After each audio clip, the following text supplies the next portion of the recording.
O rato ele tá trabalhando no Marcelo Pneu, cara.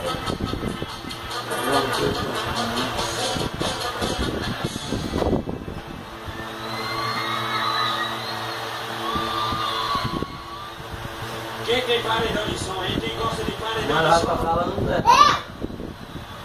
Pois é, rapaz. Eu botei um paredão de som na minha mulher velha. Aí o guarda veio de lá pra me botar.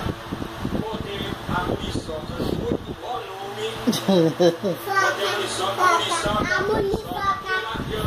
Gravar essa música da Muriçoca. Esse cara é da onde? Da Bahia? Na Atitude 10, aquela banda na Atitude 10, isso no quarto do hotel. Gravou essa música da Muriçoca sozinho pelo notebook. E jogou na internet. Bom, boa, né? Pouca hora ele recebeu a ligação, rapaz. Olha, João. Pouca hora Vai começar. esse... Vem. Chovito!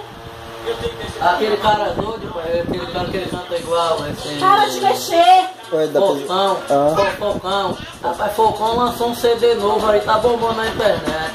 Aí ligaram pra Focão, né? O cara da rádio. Focão falou, não foi não, então quem canta e imita o Focão é esse cara aí, é o Zé. O nome dele é Zé. É meio doidinho, né?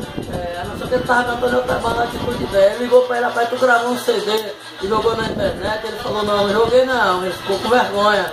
Falou, não joguei não. Aí tem um cara aí que imitando a voz do Focão, jogou um CD da Muriçoca que tá com 6 mil acessos, mas a galera que botou tem não sei quantos milhões de acessos, estourou. Aí rapaz, foi eu tava com vergonha. Filha da puta. Estourou. Saiu da banha. Aí o cara ele tava em tudo que eu